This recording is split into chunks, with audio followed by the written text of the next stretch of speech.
What's going on, Aces? Welcome back to the channel. I hope that everybody is having a wonderful evening. I know most of you guys are probably sleeping, but your girls are working late. I'm a little bit of a night owl myself, and I drank some coffee a little bit too late in the day.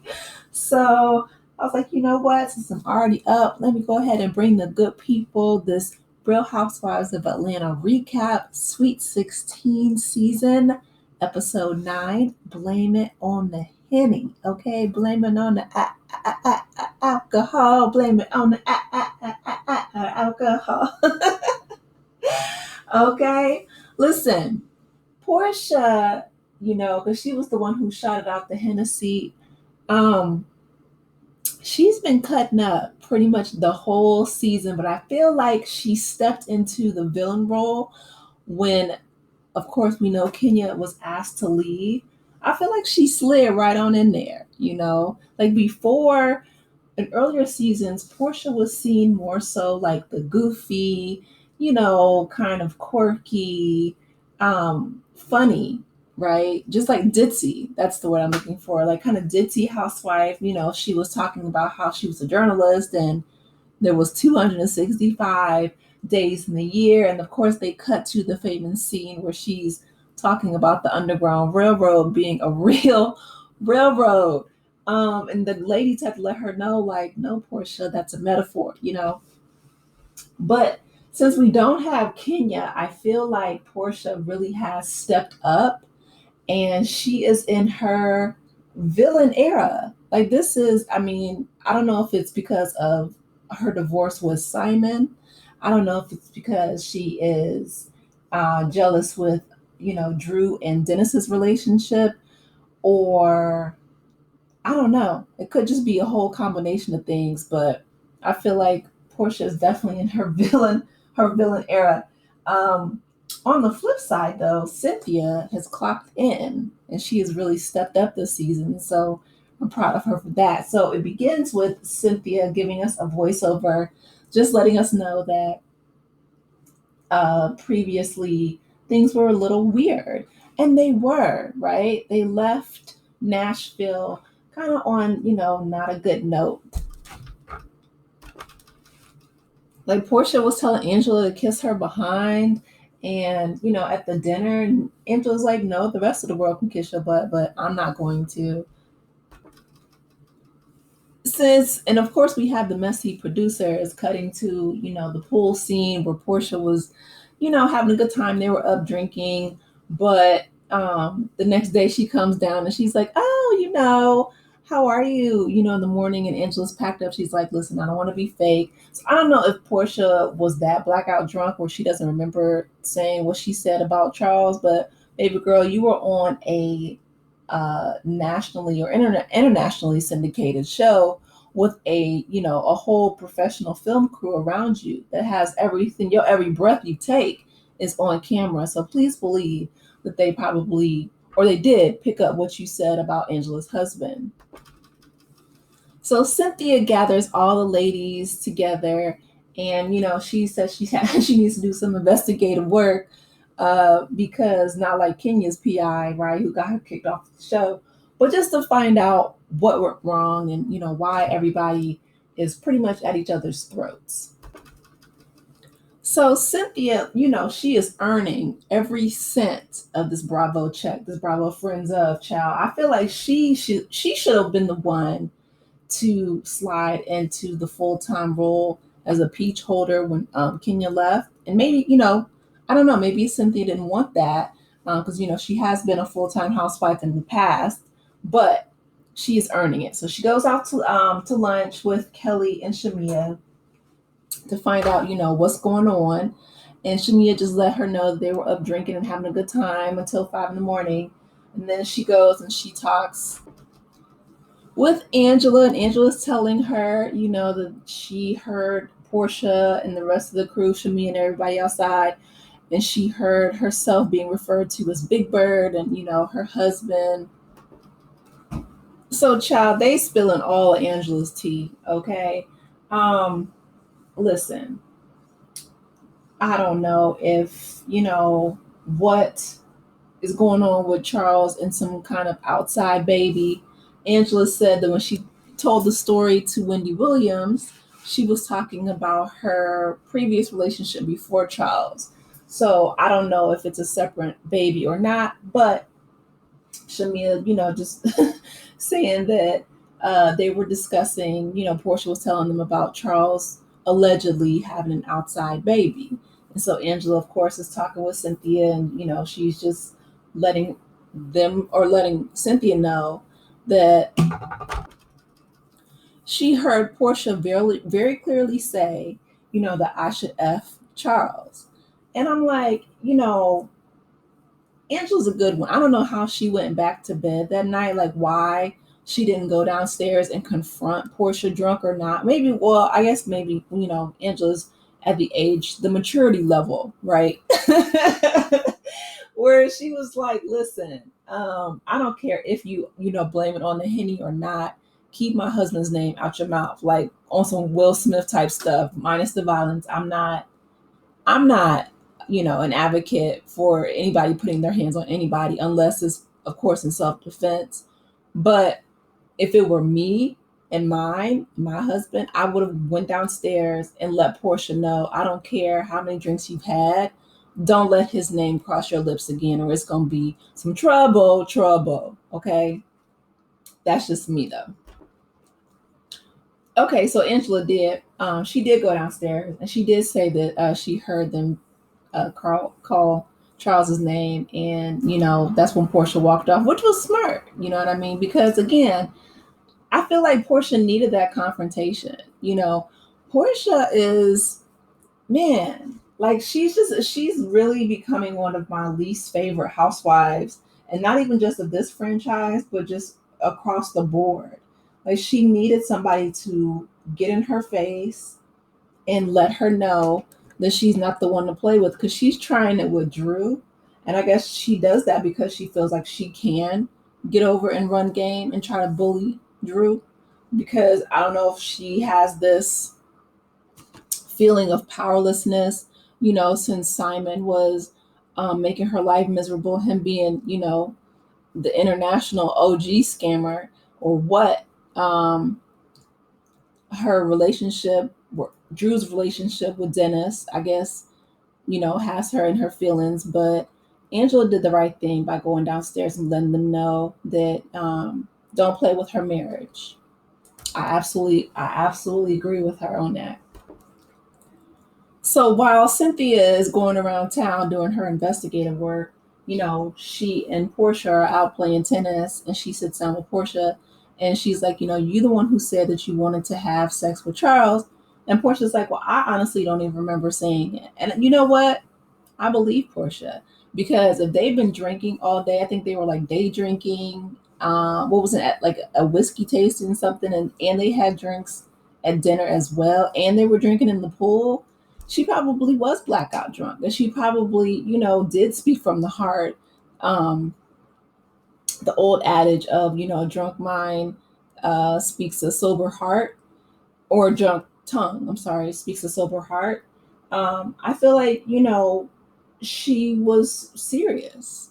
I feel like Portia really has some resentment toward, whether it's Angela and her relationship with, her husband, Charles, her marriage, or even Shamia. I'm telling you, if I was Shamia, I would watch my back. The fact that Portia came to Shamia's birthday party so late, right when her husband was getting her that beautiful car, and, walked in on Shamia's moment and basically took that moment away from her. Listen, and I know they're going to have a kind of a breakdown in their friendship, but I feel like it's better now than having someone that toxic around you, because Portia needs to, really focus on her own healing journey, because it's spilling out into her other relationships, and it's not healthy.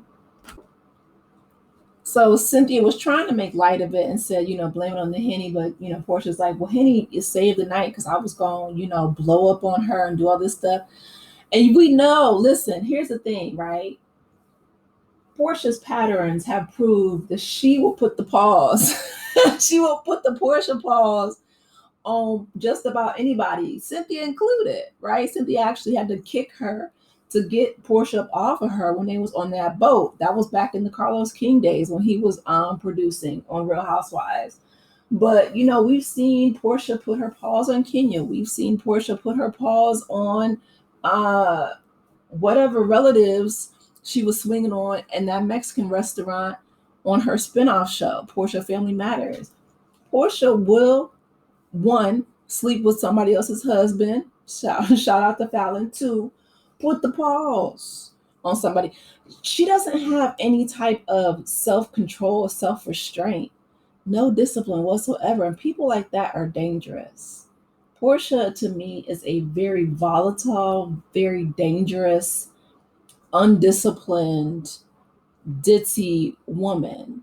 And that combination is, it's not good. It's dangerous.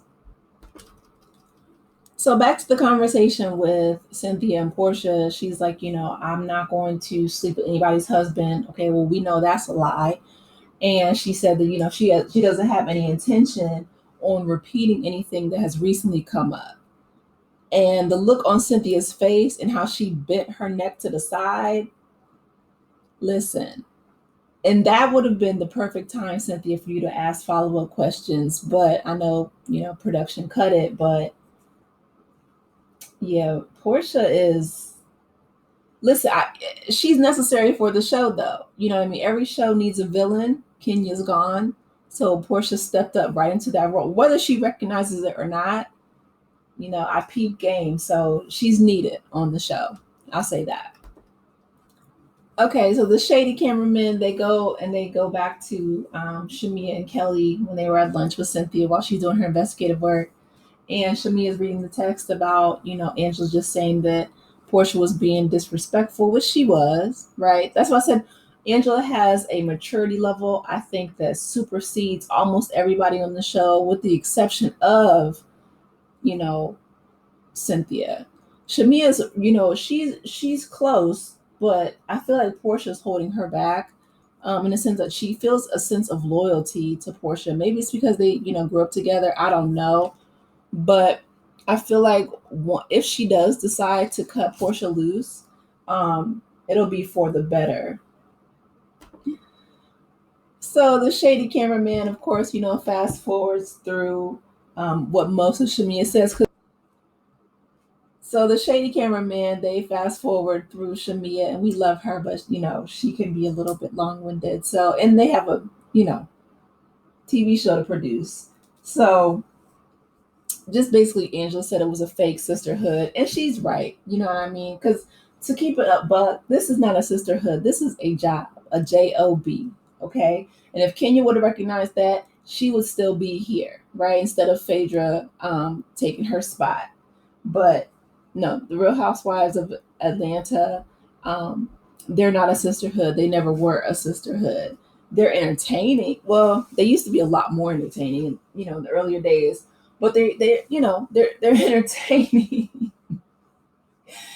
But a sisterhood, no. Mm-mm.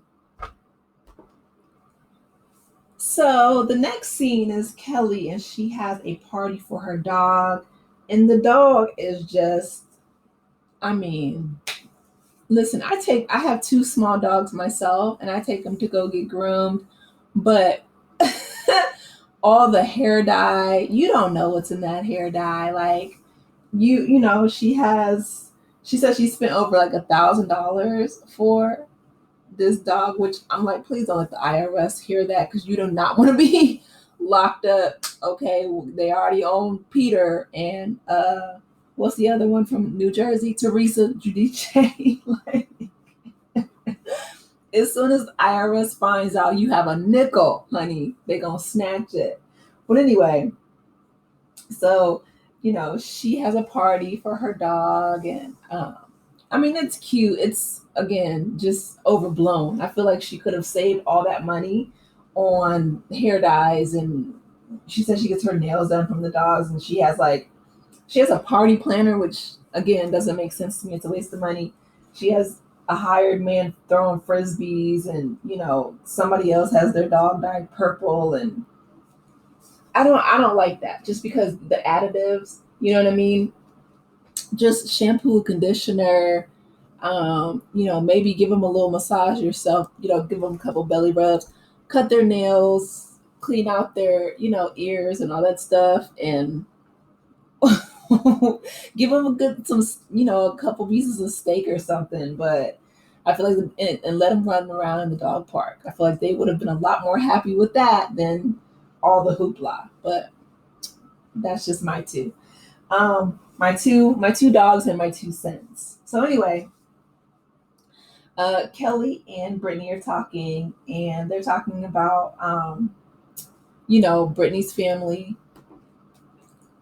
and so Brittany's letting us just get a peek into her family and how when she was working, at the insurance agency, her sisters did work for her, but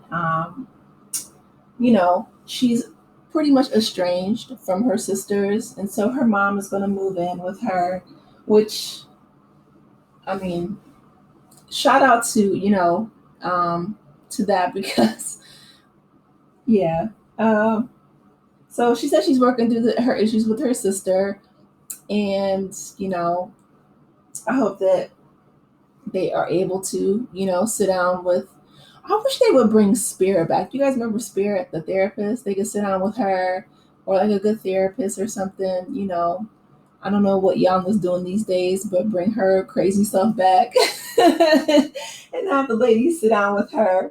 Um, but yeah, just they're saying that they're going to have the prophet come in, which I listen. I'm a Christian. I do believe in prophecy, but I don't like when people, um, you know, I guess like dub themselves or call themselves all these different titles just because for me, I don't know. It makes me skeptical. Like until you can actually prove it, um, yeah, I don't know. Maybe it's me being a cynic, but I don't trust people who throw their titles around. But going back to the dogs, so PJ Pilar, she's so cute, right? She's Portia and Dennis's daughter, and she basically, has a little dog named Peanut Butter, which is adorable. But listen, Portia, got her dog because Pilar wants a sibling, which she's at that age, and that's of course normal. But Portia's like, listen, I'll get you this puppy. That's the best I can do. Although I have a feeling, I really do, just watching the chemistry between Dennis and Portia, especially in this episode, they're very playful. Like I like their banter going back and forth. I feel like they might end up back together, and Pilar may get that sibling that she's wanting, but that might be a couple years down the road. We'll see. I don't know. But anyway, so Portia's talking with her sister Lauren and her mother, just about how to navigate everything with Dennis and just everything that she's going through with Simon. But she said that she's not really that friendly with Dennis right now. She's trying to co-parent with him, but I just feel like she's hurt that Dennis stepped out on her. Essentially, like she still loves him, but she feels like she can't trust him. I feel like that's another reason why she's so hard on him when it comes to Drew, because of course the shady cameramen in the production, they pan to when she's in the car just saying that she doesn't want him filming with Drew or any other housewives. So she's just you know just talking about like him backdooring housewives, and she's like, wait, pause. Like she's just she is so in love with that man. It's so obvious. I don't know if her mom and her sister peep it, Lauren, but she definitely still loves him. So when Portia's relaying the story about,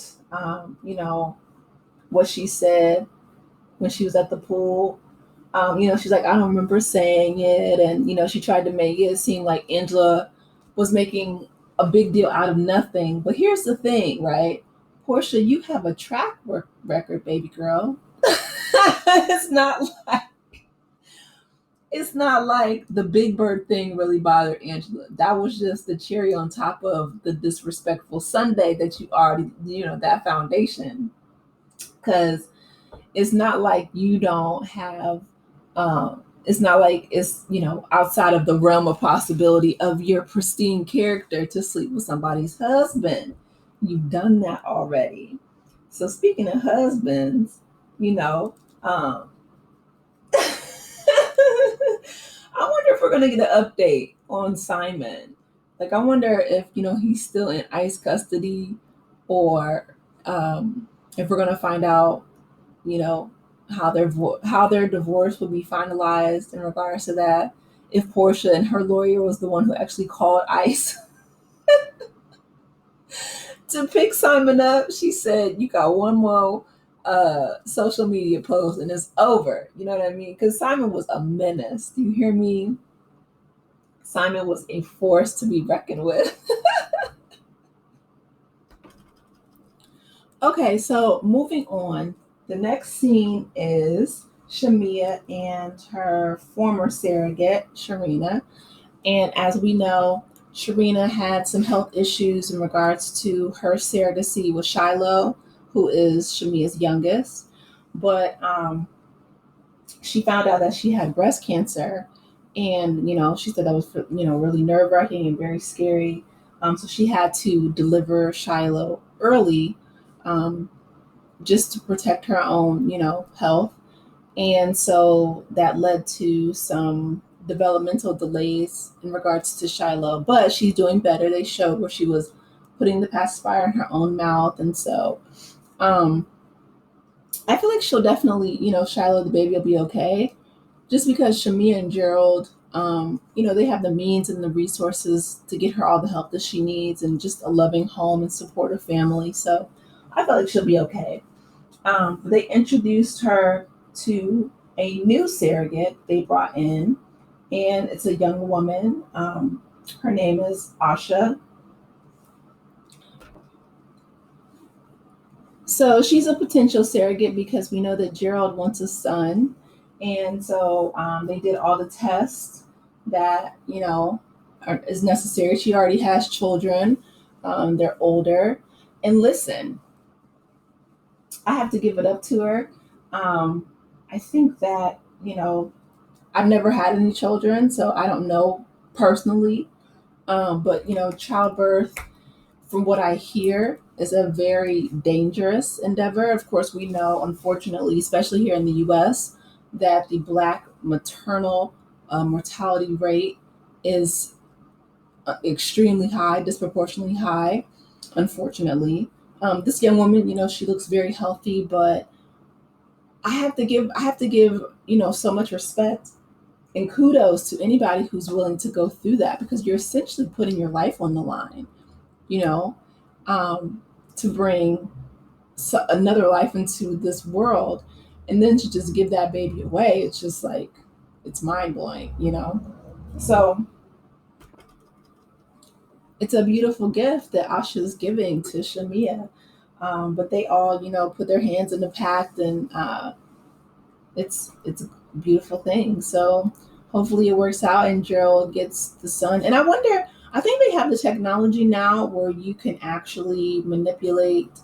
Um, I don't know. I was like the zygote, not the fetus, but some point in the fertilization process where you can make it the gender that you want it to be. I don't know. Don't quote me on that, but I think that they can. Because I was like, how do they know that he's going to get a son and not another daughter? But listen, I just hope the baby is healthy. I hope the mother is healthy, and I hope that the pregnancy is successful and the birth is successful. So the next scene is Angela talking with Charles. They're working out, and she says that Charles loves to work out every day, and that makes sense. He's a professional athlete, or was before he retired. But she just tells him that Portia's messy. Basically, she's like, she's telling him what happened on the trip. That Portia said that he was just so easy to be intimate with. And she said that he loves to play devil's advocate. Now, I will say that when I first met Charles, he was in the kitchen cooking. He seemed a bit condescending to Angela, but I understand, right? He's basically clocking her. Like, he's telling her in a loving way that she was being a meddling busybody. Because, like I said last week, she should not have, invited Drew on Portia's birthday trip, especially since she knew that they weren't getting along. And so, Charles does validate Angela, saying, because Angela says that, Portia's told her to kiss her behind. And he's like, well, she might have been wrong with saying that. But um, he basically just said that, she was she was just being messy. I mean, Angela was being messy. And I'm glad that she has somebody, a supportive, loving husband, to let her know that she was wrong. Like, for her to say that, you know, Charles is easy to, be with or whatever, that just speaks to Angela's insecurity. And I get it, because Portia is, she's an attractive woman.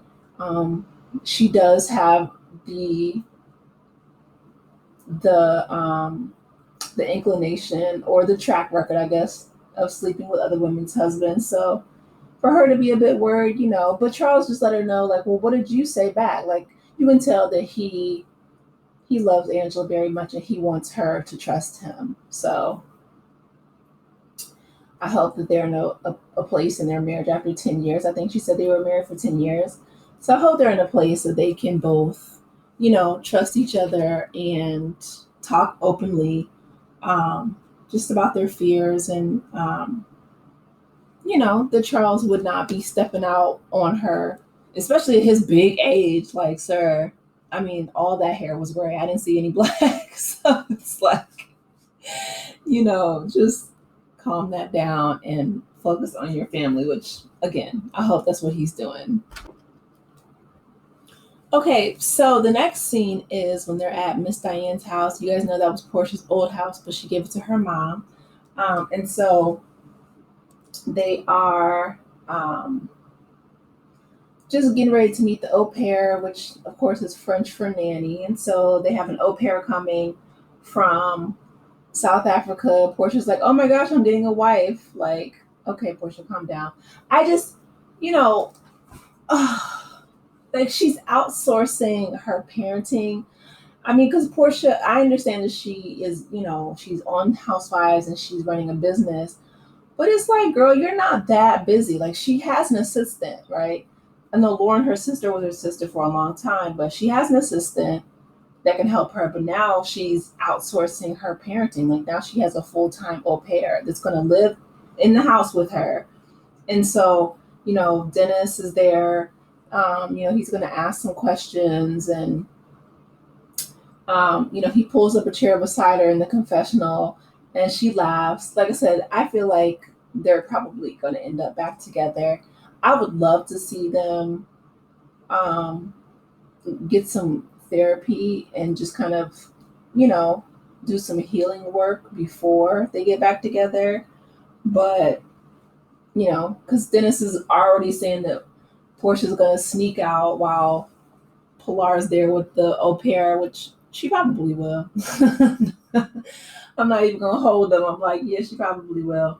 But they have a cake, they have, balloons, and they have a gift basket for her.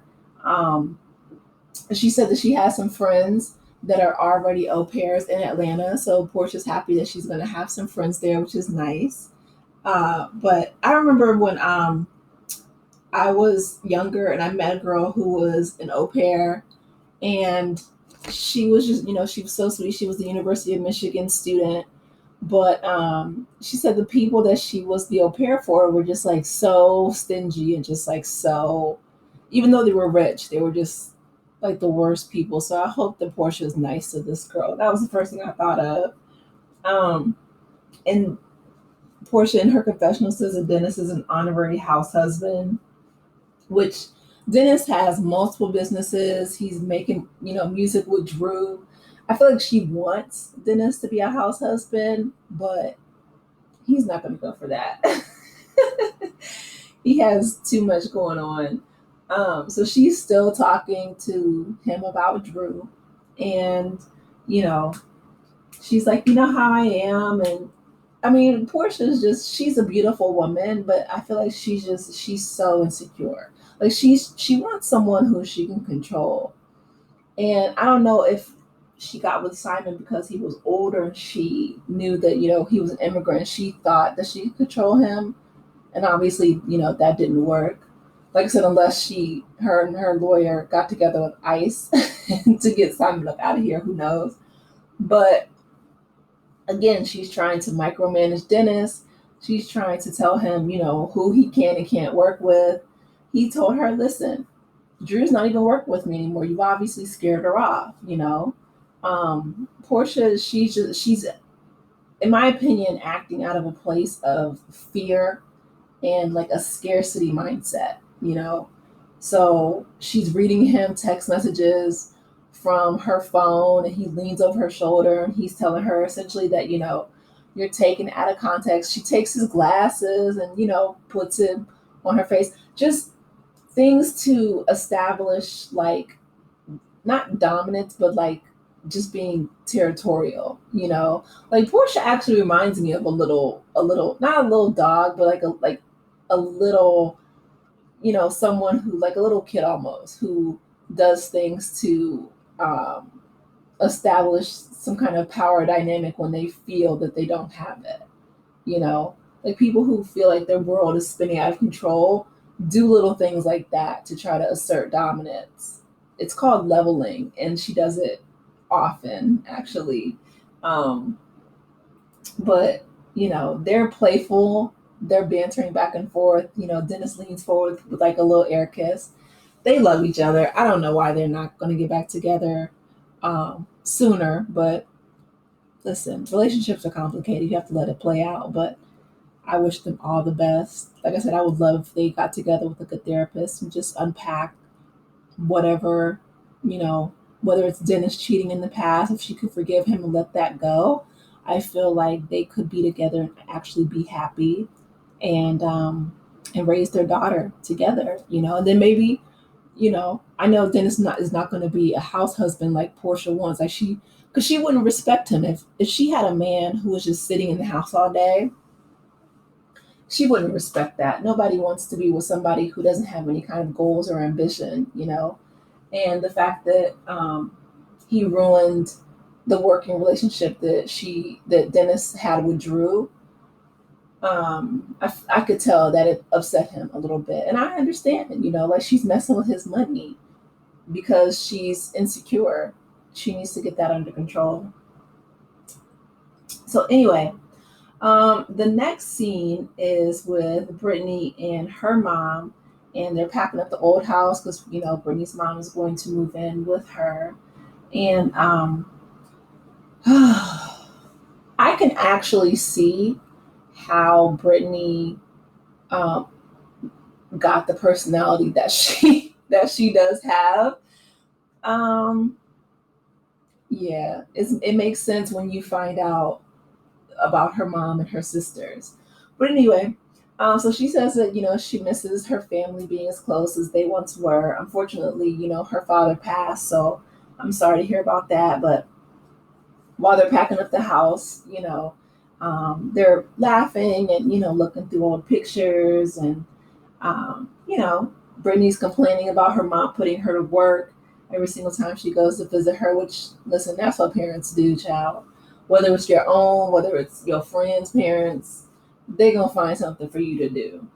Um, so her mom let her know that her father, didn't even make it a year in the new house because they wanted that house to stay in the family, and to pass it down throughout the generations. But I mean, life throws us curveballs, and so it's time to move in with Brittany. I wonder how her husband Mike feels about that. Because he already gives her the side eye and side hug. So I'm interested to learn about that, or see see how that dynamic plays out. If not this season, maybe next season, if Brittany is invited back. I don't know if she's gonna be a peach holder next year, but Um, we'll see.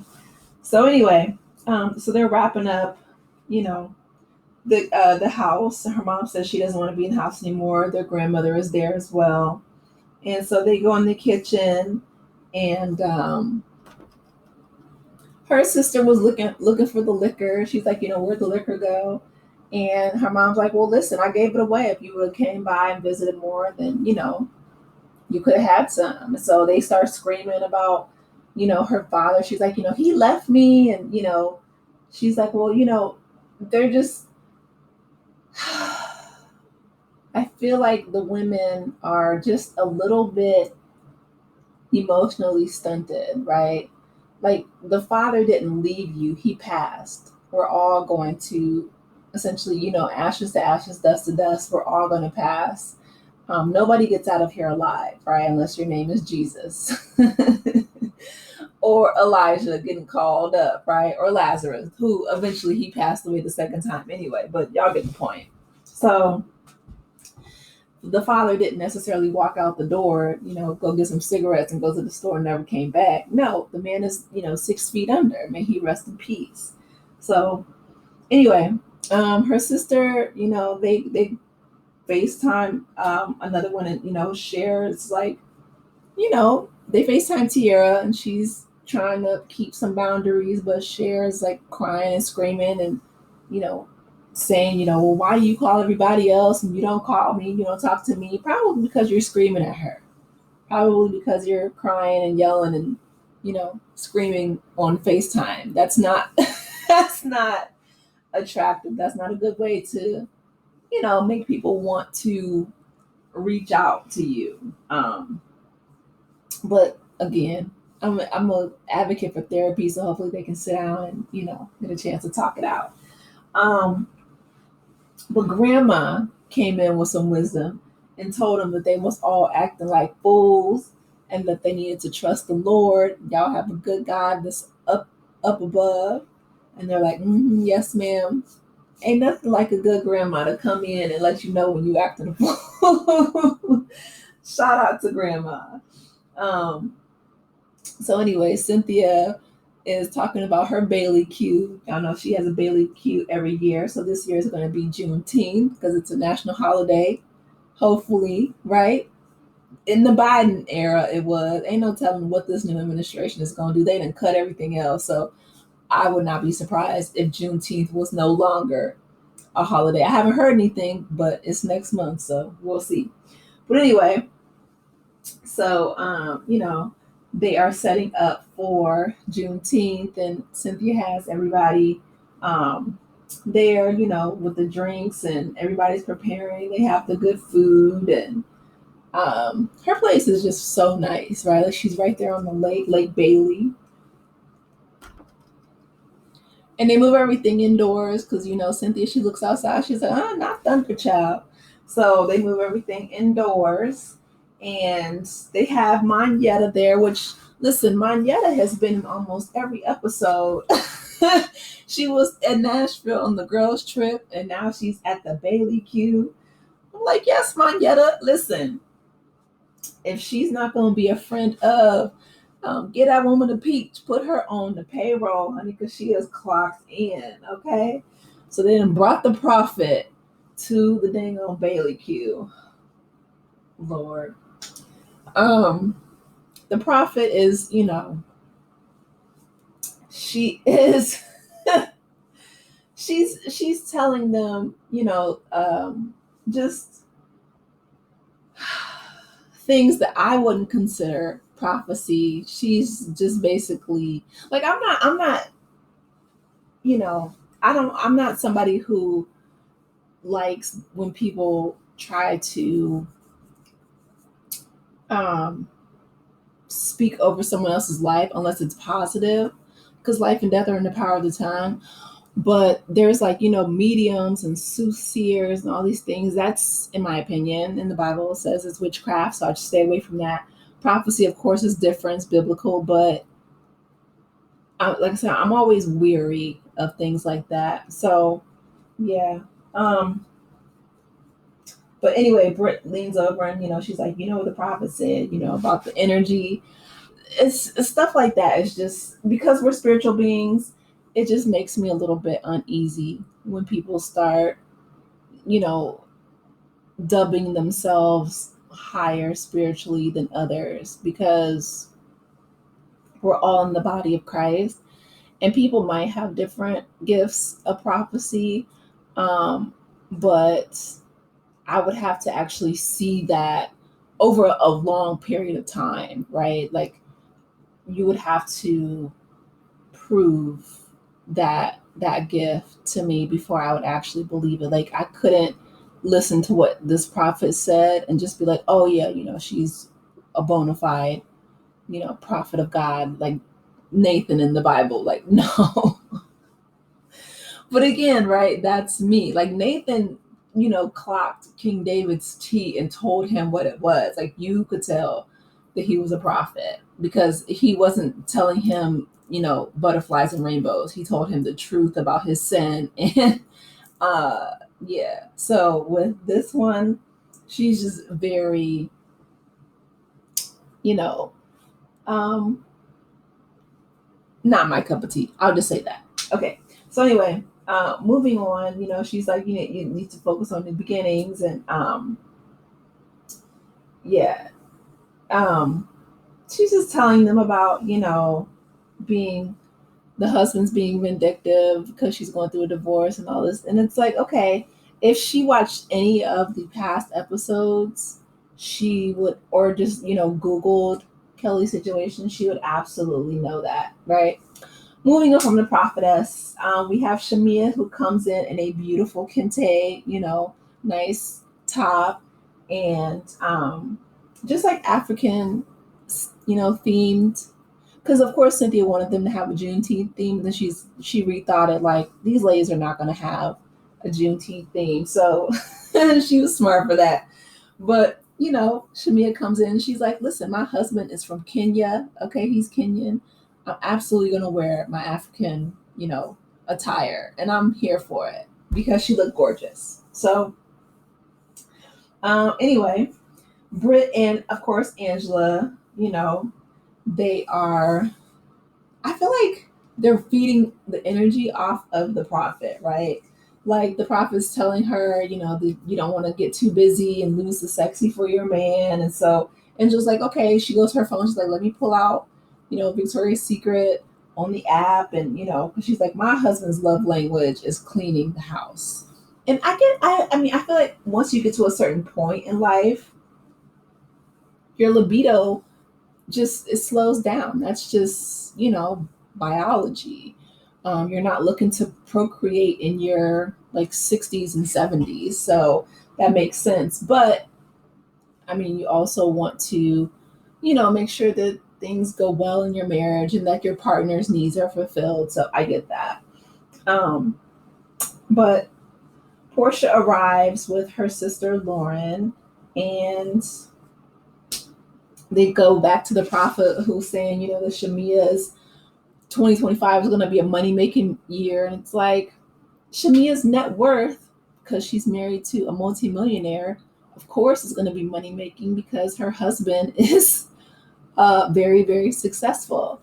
It's just, it's not giving prophecy, it's giving homework to me.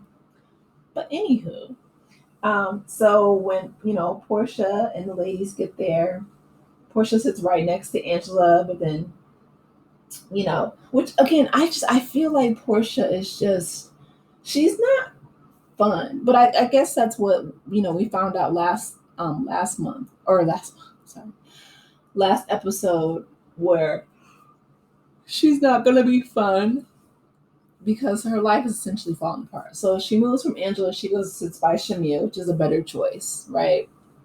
Because Portia knows she was dead wrong for saying that about Angela's husband. She was dead wrong.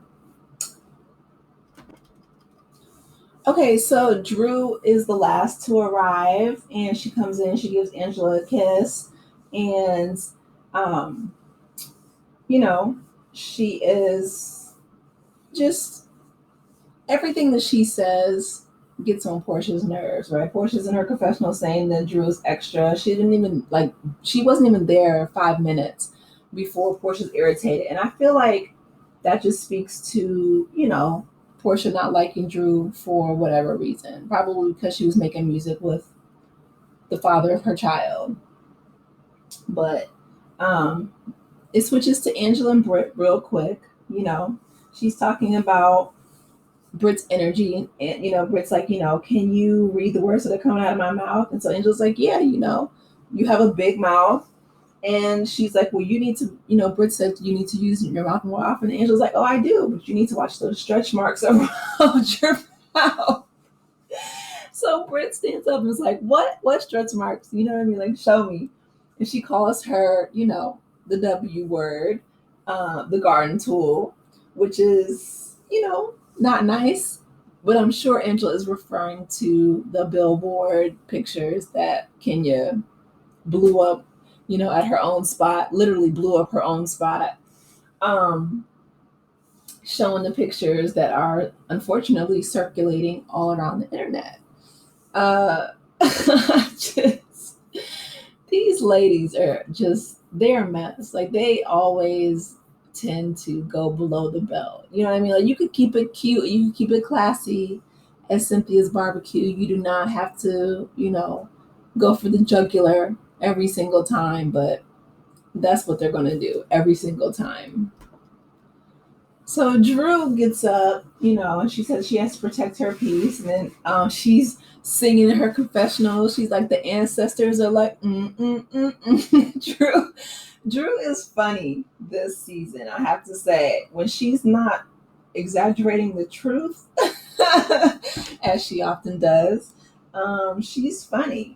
And so Shamia, said that she wouldn't care if her husband stepped out on her, if they brought home a baby. She'd be like, can I have the baby? Which, listen, Shamia, in my opinion, said that because that is a rich person's problem. When you have amassed as much wealth as her and her husband have, the only thing that most rich people want is a strong bloodline, is that lineage, right? That heritage. Like, think about the Rockefellers, or the Rothschilds. That's what I was thinking, or the Kennedys, right? Like, these people are focused on having healthy, successful children, especially the boys, the men, to carry on the family name. So I understand what Shami is saying, because it's like she doesn't want diamonds and pearls. She wants, boys and girls for her husband. So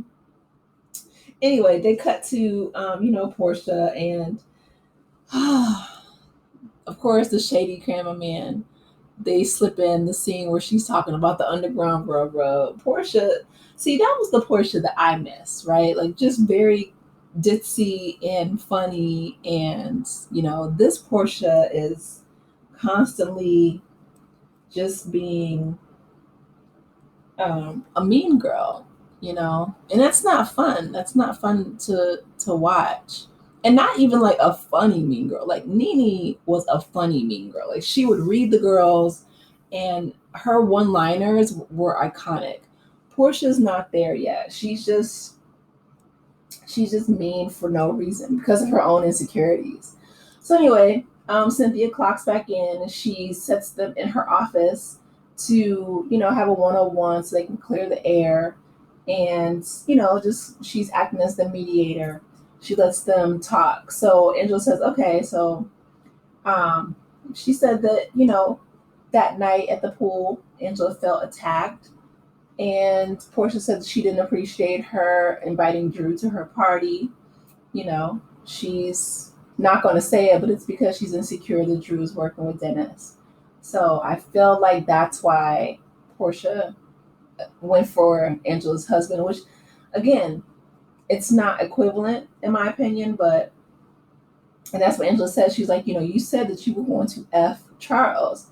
And so Portia's steadily trying to blame it on the alcohol. She was like, well, you were supposed to be asleep. No, Portia, you were not supposed to say that. It doesn't matter if you was kikiing with your friends, which is what she says in the confessional. She's like, I didn't expect her big old ears to be listening to everything. So what? She didn't expect you to say that you wanted to sleep with her husband. But guess what happened? There you go. So they're in there, Angela has her fan. Angela gonna stay with a fan, child. But basically they come to a resolution. So Cynthia, comes back in to check on them, and she's like, can you guys work it out? She makes them essentially, apologize and hug it out. Like they're two third graders. Like, ladies, Portia's in her 40s and Angela's in her 50s. I'm like, Lord, please. That's my prayer. Like, Lord, please, when I get to their ages, I want to be wise. I want to be, healthy, wealthy, and wise, honestly. So, yeah, but they do. They hug it out, and hopefully they can, come to some terms of peace or something. Um, but anyway, Cynthia asks Angela to, stay in the chair. And she brings in Shamia for just another round of Cynthia's therapy sessions. I guess she leaves them in the room together, but Angela's fanning, and Shamia just says that she doesn't, she didn't mean to hurt her, and she was like, you guys were at each other's necks. So Angela's trying to explain to her that she did have a reason to be upset, and she's right. But Shamia's like, well, that's not my fight. She's trying to stay by her friend, but Angela was upset that she sat there and she kikied while she said it. And Shamia's trying to tell her, well, it was funny, but even though she likes laughing, she realizes that, that wasn't appropriate. She said that she laughed at her uncle's funeral, and even that wasn't that wasn't appropriate. Shamia is a mess. But she says, they're going to have to agree to disagree. And she's like, it's okay. And sometimes you have to do that. Like, sometimes you have to be the bigger person. And, but Shamia, she said that she doesn't understand why Angela's holding her feet to the fire. She feels like she's s'mores at that point. But she, apologizes to her. And she hopes that, she can accept her apology, exclamation points. So,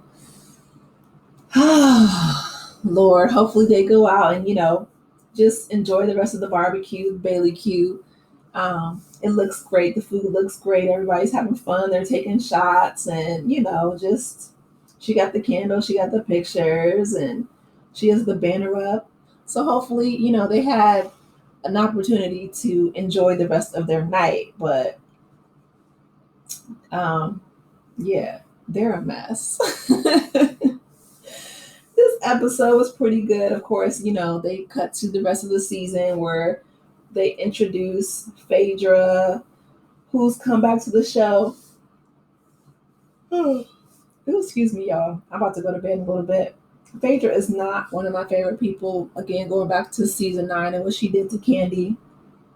And then we have, Brittany just topless, which, again, is just distasteful, in my opinion, right? In my opinion. Like, you're not on a nude beach. You're not in the comfort of your own home with your husband. You're on a nationally, internationally syndicated show. Like, girl, have some decorum, have some class. But anyway, they show that, Shamia and Portia's friendship is one-sided. And then we have Ralph locking Drew out of their house, trying to go after her LLC. And her LLC is Drew Sidora LLC. Like, in what realm does Ralph think that he essentially, owns Drew? Because that's what he's trying to do. He's trying to take her money. He's trying to take her dignity, her pride. He's trying to take her business. He's trying to take her life, But he is such a narcissist and he doesn't see it. Anyway, and then they, accuse Charles of cheating. Of course, Charles gets upset. Like I said, I'm hoping that he's not cheating at his, big age. But if I learned anything from Shannon Sharp, is that these men will pop a pill and they will do whatever they want to do with whomever they want to do it. So, especially these, these retired athletes, they have a lot of time on their hands, a lot of money on their hands. And, I don't know if it's out of boredom or, wanting to feel like they still got it or whatever, but we will find out in the rest of the season. So overall, this, episode was pretty good. Um, I look forward to the rest of the season. You guys let me know your thoughts in the comments section. Please be sure to like the video, subscribe to the channel, and I will talk with you in the next one. Take care, Aces. Bye.